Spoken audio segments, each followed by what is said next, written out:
इन व्रतों से और जपों से देव सिद्धि मिलती है, देवता खुश हो सकते हैं, परमात्मा की प्राप्ति नहीं है। एक सागर का जल सागर में ही उंजली में भर के चढ़ाने से सागर खुश नहीं होगा। जिस परमात्मा ने सारी कायनात बनाई है, उसी की चीजें उसी को भेंट करके उसे खुश करने का प्रयास करते हैं। ऐसा संभव नहीं है। एक मछली सागर में रहती है, वो बगैर मछली, बगैर पानी के मछली नहीं रह सकती है, यह अटल सत्य है। लेकिन फिर भी वो क्षणिक जल न पी करके यह सिद्ध करने का प्रयास करती है कि देखिए मैं आपके लिए जल का त्याग किया है, और अपना प्रेम का दावा करती है। सच ये है कि परमात्मा उससे यह नहीं कहता है कि मुझे जल त्याग करके अपने आप को समर्पित कर। वो ये कहता है कि मुझसे प्रीत कर। मुझे समर्पित होने के लिए मेरे प्रति आपका समर्पण होना चाहिए, प्रीत होनी चाहिए, आडंबर नहीं होना चाहिए। हम व्रतों के माध्यम से परमात्मा की दी हुई चीजें ही हम उनको समर्पित करते हैं, उनको चढ़ावा करके उन्हें खुश करने के प्रयास करते हैं। सत्य बात यह है कि जिन्हें आप पूजते हो वो परमात्मा है ही नहीं, क्योंकि परमात्मा तो गुप्त है, आज तक सदृष्ट नहीं हुआ। जिन्हें आप पूजते हो ये सब देव शक्तियां हैं। ये आकर्षित होते हैं, खुश होते हैं, आपके जीवन को सुखमय बनाते हैं, आनंदमय बनाते हैं, जीवन के कष्ट और कलेशों को मिटाते हैं। ये अटल सत्य है। परमात्मा प्राप्ति इससे भिन्न है। परमात्मा प्राप्ति के लिए किसी तरह की कोई भी व्रत की आवश्यकता नहीं होती है। आपको भूखा रहने की आवश्यकता नहीं होती है। आपको रात रात भर बरसों तक जागने की आवश्यकता नहीं होती है। यहां प्रश्न उठता है कि आपने जो सीखा है या आपको जो सिखाया गया है, दरअसल जो वास्तविकता है उससे भिन्न है। क्योंकि जिस परमात्मा को आप खोज रहे हैं या जिस परमात्मा की आपको तलाश है, वो किसी विशेष स्थान पर जाकर के नहीं बैठता है, विशेष व्यक्ति भी नहीं है। जिसकी सर्वज्ञता हो, समानता हो और नित्य क्षण आपके अंदर में हो, जिसका कोई नाम ना हो, जिसका कोई रूप ना हो, उसे आप कैसे खुश करेंगे? ऐसी शक्ति निज में ही बैठी है, अंदर में ही है, जो पूजा से नहीं अनुभूति से प्राप्त होती है। परमात्मा मात्र अनुभूति का विषय है,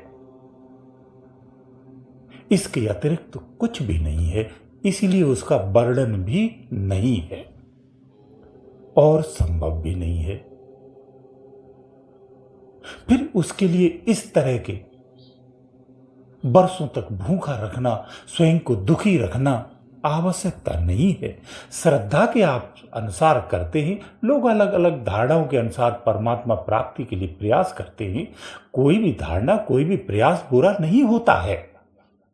मेरा तो कहने का तात्पर्य यह है कि सरलता से भी परमात्मा की प्राप्ति संभव है।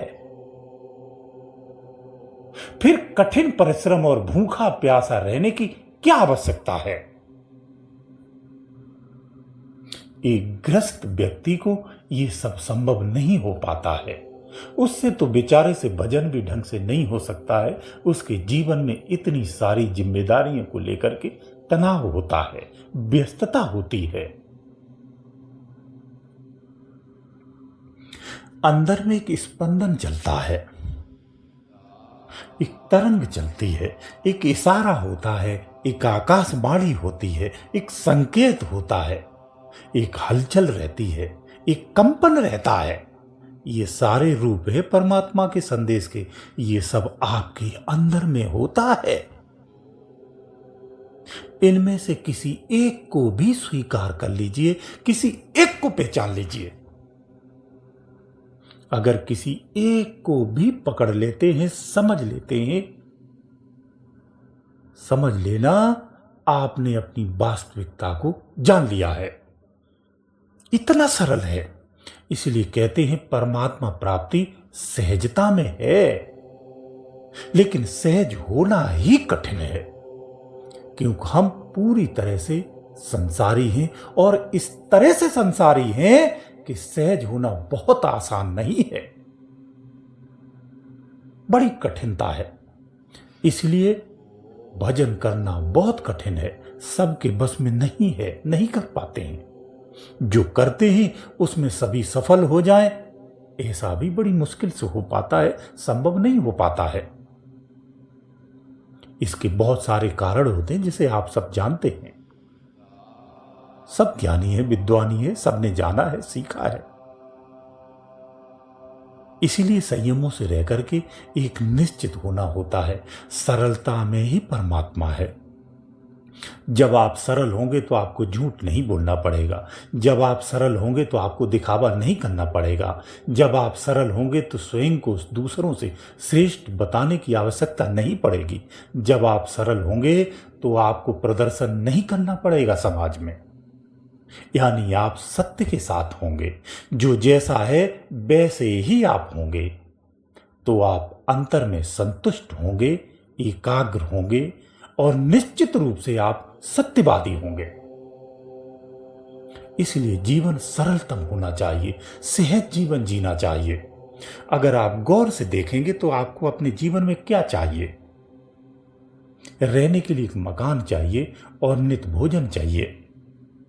हम सुख सुविधाओं के नाम से जीवन में इतनी असंख्य चीजों को जोड़ते हैं जो हमारी आवश्यकता नहीं है उनकी।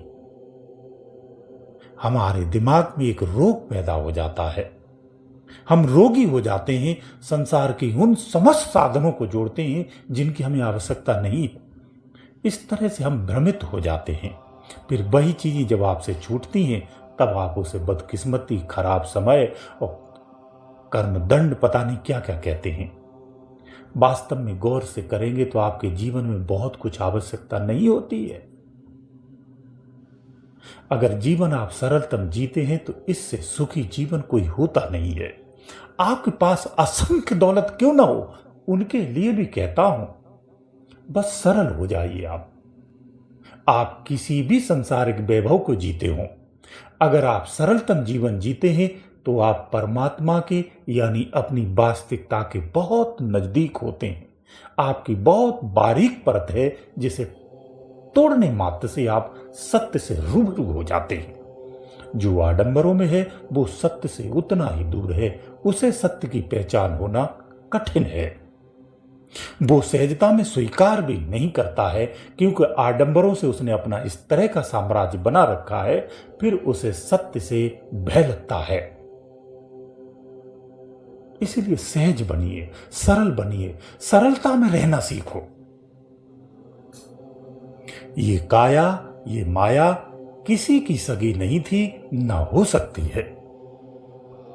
इसीलिए संसार के व्यर्थ के आडंबरों से बचिए, सहजता में जीजिए और सत्य के साथ जीजिए। वास्तविक जो आपका जीवन है उसे जीना सीखो, तो आप अपनी वास्तविकता से जुड़े रहेंगे।